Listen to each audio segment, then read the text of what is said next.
Morrison worked for 8 years as a public school teacher in the Chicago public schools and in the Memphis public schools. She became frustrated by the standard education system and left education, earning an MBA and then working in banking for a time.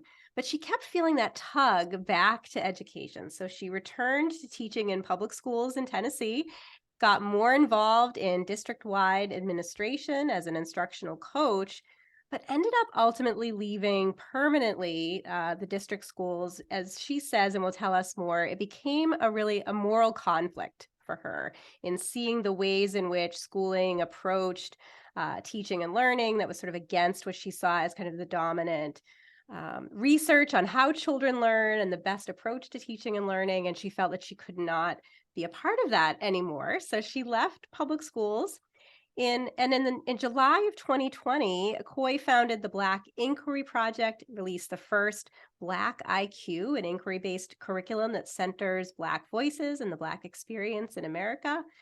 Coy was the recipient of a grant from the Abolitionist Teaching Network for her work with the Black Inquiry Project. And it was searching for a school for her own children that led her to create the Lab School of Memphis in 2021. And the Lab School is a pre-K to 6 micro school that embraces self-directed learning and project-based learning methods to promote childhood curiosity, creativity, and a deep respect for nature through abundant outdoor time. Coy Morrison, welcome to the Liberated Podcast. Thank you so much for having me. I'm so glad you're here. We had a chance to meet in person recently when we were attending South by Southwest EDU Vela event down in Austin, Texas.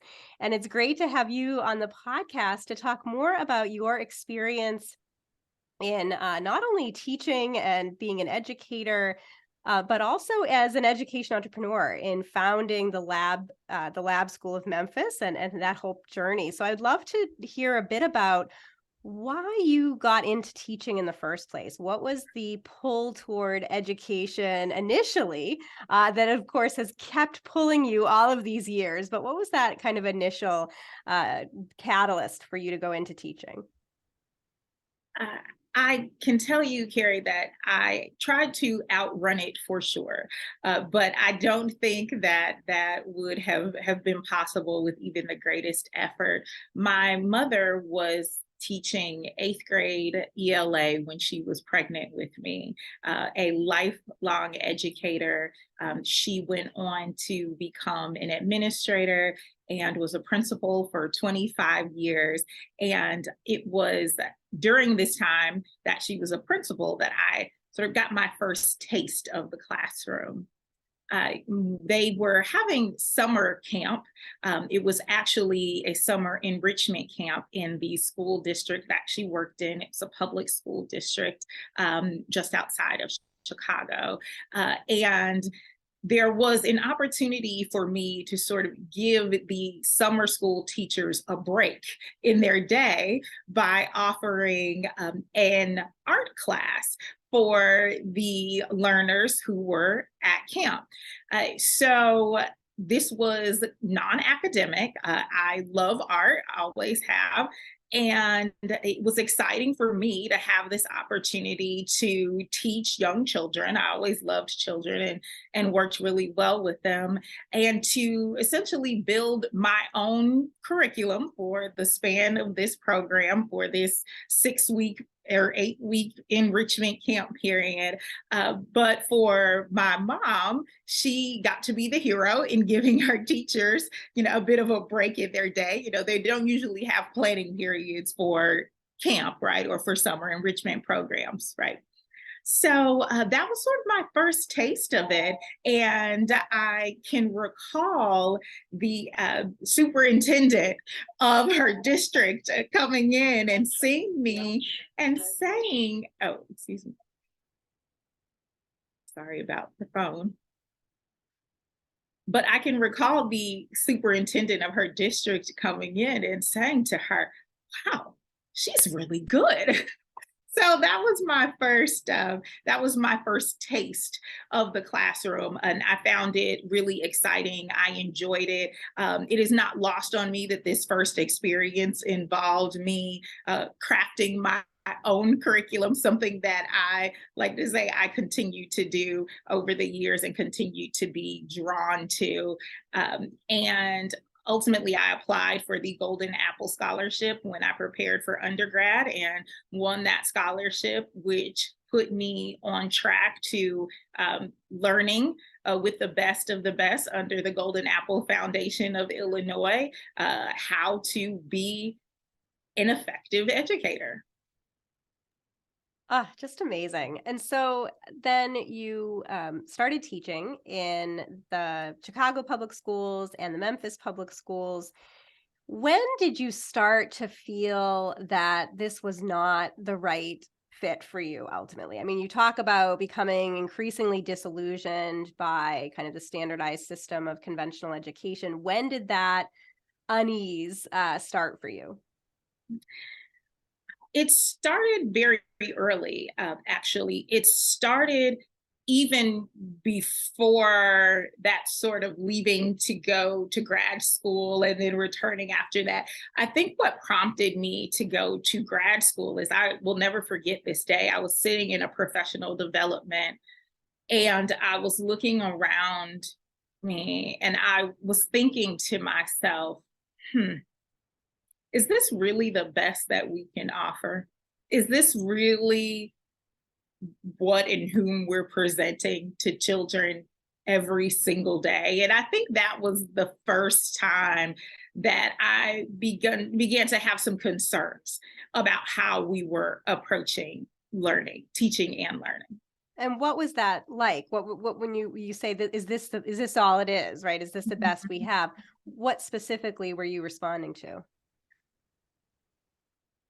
I believe that what I was responding to is the culture that had been created. I want to be careful because I love educators. I am an educator. My mother is an educator, and I don't want to offend or certainly speak badly of. So I will say that a culture had been created in the system, in the school, where I feel as though we weren't keeping our eyes on the ultimate goal. We weren't focused on the learners and their families and how best to support them and putting sort of humanity first, putting people first before this idea of checking our boxes. Here's an example. When I was teaching third grade, um, we would traditionally stand in the hall as learners came in for the day. And this is Chicago. It was cold. And it was winter and children were shuffling in and the bell had passed and some were tardy and they were coming in and there was a teacher in the room in front of me, and as one of her students came up and entered, she immediately began fussing about him being late. You're late again, and you're always late, and what's going on, and you've got to get here on time, and I need to close my door, and once I close my door, then that is it. And she's going on and on and on. And what bothered me about that interaction was when I saw the child, I immediately saw a runny nose. I saw a windbreaker in 30-degree Chicago winter. And I know that because he was late, he had missed breakfast. So you have a cold, potentially hungry child who has, for all intents and purposes, made it here. They just barely made it on his own. And instead of, I'm so happy to see you. Good morning. I'm glad you're here. You berate him because he is tardy. That is what I mean when I discuss not centering humanity and putting people first and families first. And that sort of culture is what I saw happening in that professional development that afternoon, where essentially we are asking questions that are focused on the wrong things, not focused enough on children and what they need. Oh, what a powerful story. And I think you're right. It's really important to, separate many of these incredible school teachers who are doing, heroic things to make education and learning a positive experience for their young people, and the system that often makes it difficult to do, right? And so for you, that conflict grew and grew. You talk about this moral conflict where you felt like you couldn't be a part of it Mhm. anymore. What was that like for you? So that was my, after having left and gone to grad school and returning, that was my thinking, okay, we know the answers. We have seen the research, we've done the research, we know the answers, we know how the brain works, we know how children learn best, how people learn best. Um, it's there. We have it. So at this point, it's a conscious decision to continue to do things the way that we've always done them. It is a conscious decision to do more of the same, however ineffective, than to do it differently, to try it differently. And for those who are able to, continue to move through that and feel as though, that slight incremental pushing of the needle is enough for the best that can be done, fantastic, because we need great educators in the public education system. For me, it became a conflict. I was no longer comfortable existing within the system where I am continuing to see the hats feathered and the promotions and the rise of administrators and policymakers, um, from ineffective practices. So you leave permanently this time, when that moral conflict became, too difficult to reconcile anymore. And then in 2020, you launched the Black Inquiry Project. Tell us about that. Okay. I was still working in corporate America, not at all interested in returning to education.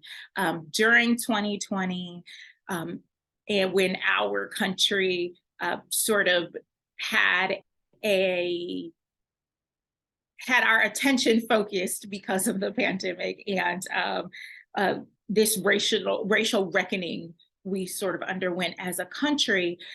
During that time, I was a part of a panel where a friend of mine who was an educator, and he has a beautiful organization called Healthy Teacher. And at the end, he says, okay, so what should teachers be doing right now as we're preparing to go into this next school year? And I said, oh my goodness, they should be researching.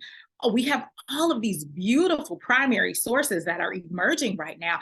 They should be scouring them and pulling them together and creating really meaningful and thoughtful questions for children around this. And afterwards I said, well, maybe I should help them do that.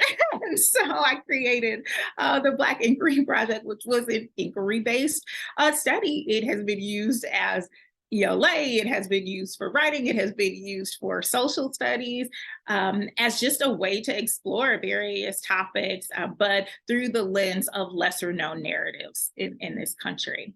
And came full circle for you from your early days of creating your summertime curriculum to then creating Exactly. this group. So was that also then a catalyst for you to start thinking about the possibility of creating the lab school or venturing into education entrepreneurship? I guess what happened between creating the Black Inquiry Project in 2020 and then launching your micro school in 2021? Oh my goodness. Not at all. It did not in any way make me want to become an education entrepreneur. That was not the dream. It was not the goal.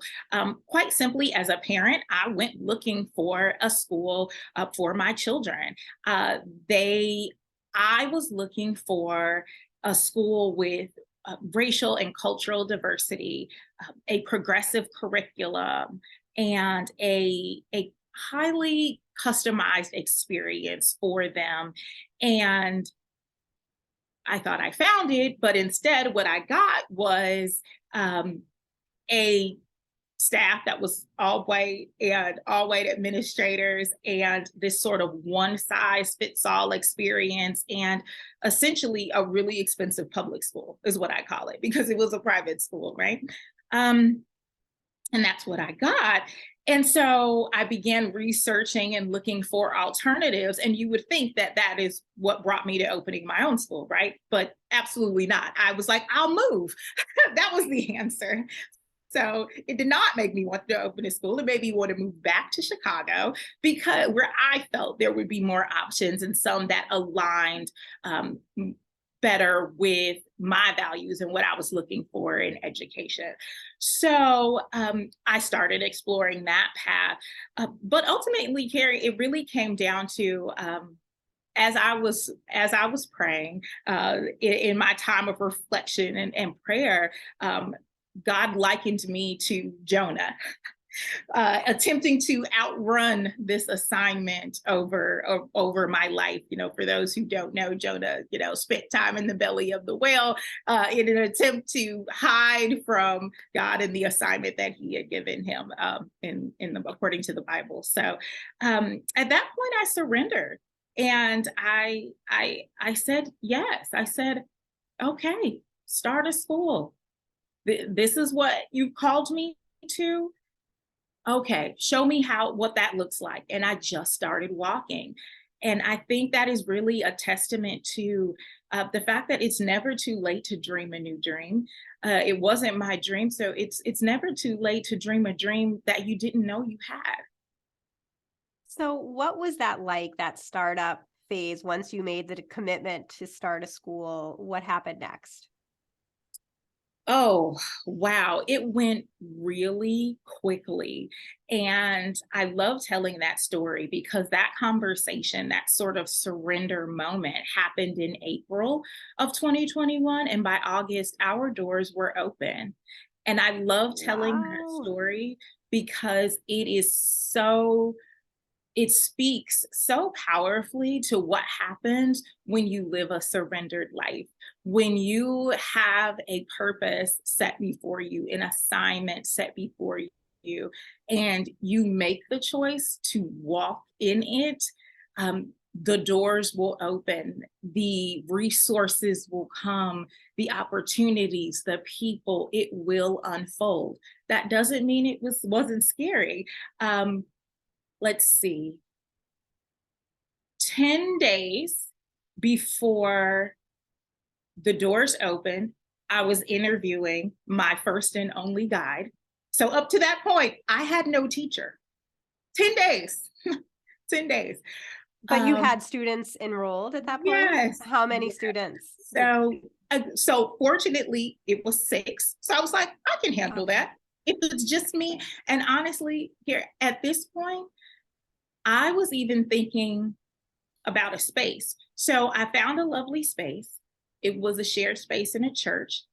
And I got it inspected. Everything was going swimmingly. I get an email. The trustees don't want you here. They don't want to move forward. This was a couple of months before opening. And I said, okay, I can handle that. I have time. Well, weeks go on, and I'm calling about rental houses. I'm calling landlords. I'm looking at commercial spaces. They're too expensive. I'm reaching out to churches. Oh, we're full. We're renovated, and we're renovating. And so finally, I got a lead on another church with the shared space. But it wasn't until 5 days before the very first day of our very first year that I got keys. 5 days. Yes. So, Wow. So 10 days you're interviewing your first educator, 5 days you get the keys, you open in that summer, August of yeah, 2021 with, did you end up with 6 kids that start? Okay. I started the first day with 6. Yeah. Okay. Yes. Yeah. And what like who were those students? How did they come to you? Obviously some of them were your own children, right? This is solving a problem for your own family and bringing others along with you. But who else was that in that inaugural class? Oh, wow. So I love my founding families, um, families who, like mine, were really looking for an alternative. I have come to realize that our school is a bit of a happy medium between um, homeschooling and private school. Our approach, I like to say we're for families who maybe with the time, resources, or patience would homeschool, but have opted not to. And we're kind of that perfect happy medium. But they were members of the Memphis community who were seeking something different. They wanted a personalized touch. They wanted the smaller classes. They also wanted their children to be in a school with other children that looked like them, that had educators who looked like them, but not only like them. They were looking for that diversity. Essentially, every tour, and it happens to this day, I just keep meeting myself over and over again. Oh, I love that. So you started with 6. How many do you have now, Coy? Now we are up to 33. Wow. Oh, so exciting. Yeah, and such a great, I think, inspirational story for listeners and viewers for all kinds of different reasons. Not only the fact that you show it's possible to have an idea in springtime and then open your doors just a few months later. Not that it's easy, that it can be, as you said, very scary and have lots of uncertainties, but it is doable. Start with that small core group of founding families and then grow slowly and steadily with the community. So what has it been like over, I guess now, the past year and a half that you're into the lab school? What has changed, evolved, and what has stayed the same? Oh, wow. I love that question. Um, what has evolved, I think, is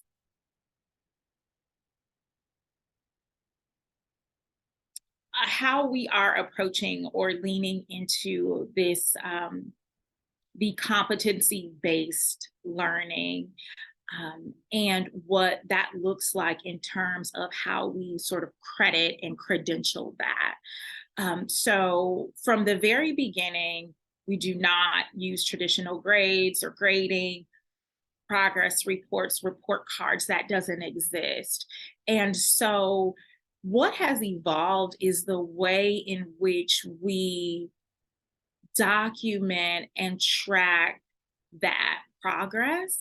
Um, but what has not changed is the reasoning for that, because from day one, our reason for documenting or tracking progress of learners has been first and foremost in service of the learner. Because we design learning experiences that are unique to that learner and their journey and their interests and their strengths, we have to keep a pulse on what's going on with them. That is our primary reason, and the most important. And what comes after that is really about how do we then share that information with families, and then how do we use that information to reflect on what we're doing and what we're building going forward, particularly as we increase age groups. So we have recently partnered with HeadRush, which we're really excited about, which is a platform for tracking and managing competency based learning. It was created by educators for learner-driven environments like ours. So I think that sort of leveraging technology, the resources that are out there, to really begin to formalize what this looks like, even as learners grow and get older, how we're able to continue to do what we do best and do what we say we do, which is project-based learning, an innovative environment that is learner-centered. We can continue to be who we say we are, but do so in a way that allows us to appropriately credit our learners for the very meaningful work that they are doing. Oh, such an important point, especially in these alternative learning environments. Many times, microschool founders who are running learner driven educational environments don't want to use kind of conventional assessment criteria or standardized tests. Some do, but not all. And so I think it's great that you've been able to recognize. Maybe parent desire for understanding their child's progress, and maybe as an educator, you can kind of get a sense of children's strengths and weaknesses at various times, but doing that in an authentic way, using kind of your own assessment protocols and strategies. I think that's really helpful. So you've described the lab school as a humanity-centered approach to education that you enact through individualized experiences that are both project and nature based. And I'm curious if you can talk about how your educational philosophy for the lab school came to be. Okay. Um, that philosophy came from really the goals of our environment, which are that our learners know themselves deeply and they can see their own potential, and that they are equipped to live a life that is on their terms that they have chosen. So, with those three goals in mind, the our philosophy is an attempt to ensure that we are actually able to accomplish that, that our learners actually do know themselves and can see their own potential and feel equipped for whatever path that they choose. One of our learners for a recent project-based learning unit, um, she's a beautiful artist and was able to create art and digitize it and then print it onto t-shirts that she sold at our exhibition of learning. And she said, I never thought it was possible to put my art on t-shirts, and it was really cool and I'm really proud of myself for it. And that to me is an example of a child who knows themselves, and since being here has now glimpsed what she can do. She sees her potential, just the very beginning of it, I'm sure. And also, she's equipped for the path that she chooses. She's able to take the research skills and the perseverance and the leadership skills that she learned and time management. And she's able to take all of that and take it as far down that path as she chooses, or pivot, and then those skills go with her. So that to me really fully sort of gives a picture of what it is we do here and our approach to it. Ah, sounds wonderful. So, what are some of your goals or hopes for, say, the next 3 to 5 years for the Lab School of Memphis? Oh, wow. We, as our learners get older and as we add grades, um, we are exploring um, sort of workforce exploration and experiences through apprenticeships, even as early as middle school. So that's kind of the future for us. It's interesting because starting at pre K, what I thought or imagined learners would be or need, or how we would evolve, is very different than what is happening. So, um, one of our fourth graders was recently published. Her work was published in a youth magazine. And we have so many learners who are interested in so many things that, for me, the best way to serve them and provide a meaningful learning experiences is to reach toward our community. We are a community oriented school.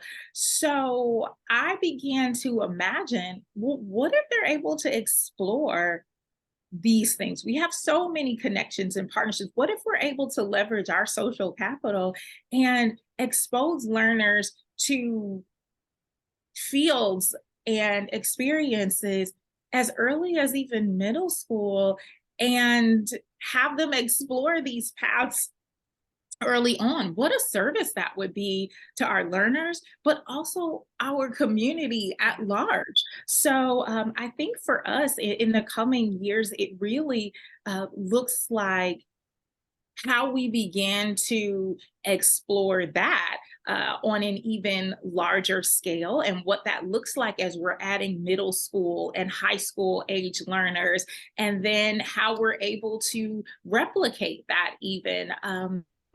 And there is some discussion of how we bring along even homeschoolers into that idea. So even learners who maybe are not enrolled in our school full time, how we allow them uh, to experience some of what it is that we do here. Hmm. Such great plans. I'm sure it will be a successful few years. I'm excited to watch what you all are accomplishing there. As we begin to wrap up, Coy, I'm wondering your thoughts on sort of the future of these alternative education models, learner-centered models like lab school. What do you see as the future of those models? And then also, what do you see as the future for conventional schools? Do you think that there is still hope and opportunity to change the system from within, or do you think most of that will come from outside of the system? Uh, it's interesting.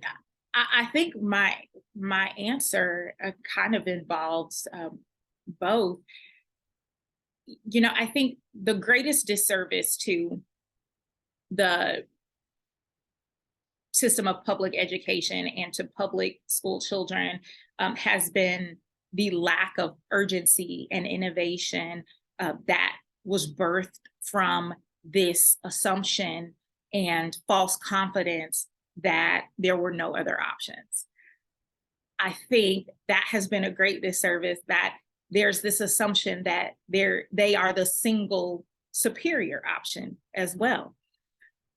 And so basic economic theory suggests that competition leads to higher quality and greater variety and innovation, right? And so I think that is what these alternative models will mean. I think that it will mean a more dynamic marketplace for both innovators and end users. And I think that it will it is also shown to drive down prices, which means equity and accessibility, right? So I think that that's what it looks like for everyone, really. I think for the traditional system, I think that there will be this sort of call to action, or this sort of response mode that happens because when schools like mine and these other alternatives become more accessible, and we are able to offer more equity, then that creates some real competition there. And when that happens, everything gets better. Ah, what So a that's great what I'm reflection. hoping for. Yeah, yeah, I think you're right. I love bringing in the economic theory here because I think it's spot on. And then hopefully it will lead to broader educational change and improvements in system, out of system, which will of course benefit all learners, and that's the key goal. Absolutely. So as we wrap up, Coy, what is your biggest piece of advice for an aspiring education entrepreneur or microschool founder, especially maybe one that wants to open something this coming school year, right? Sort of follow in your footsteps. It's springtime now. They might be, excited about launching something sooner than later. What advice do you have for them over the next few months? Hmm. I would say, especially in the beginning, hold yourself accountable. Ask yourself, are we who we say we are? And ask it often. Are we what we sell? I sell myself on the lab school as a parent every single day. Every day, I'm walking into the studios and I am looking around and I'm watching what's happening and I sell myself over and over and over again. Um, so that I think is important to get crystal clear on what you're offering and hold yourself accountable to that. Are we who we say that we are?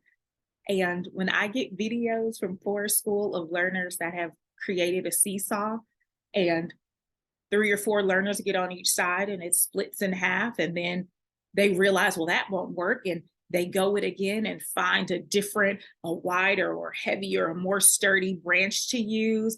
And then it works and they're all celebrating because they figured out how to engineer this seesaw and it has worked. Those moments are where I sell myself and I say, we are absolutely doing what we say we do. I love that. Such great advice. So, Coy, how can my listeners and viewers find out more about the Lab School of Memphis and follow your work and connect with you? Yes, our website is thelabschoolofmemphis.com. And on Instagram, we are the Lab School of Memphis. Same with Facebook. Wonderful. Well, I wish you many years of success, and certainly you've inspired, I think, many others to follow in your footsteps and launch their own micro schools. And I'm excited to again watch your progress. Coy Morrison, thank you so much for being on the Liberated podcast. Thank you very much. It's been a pleasure.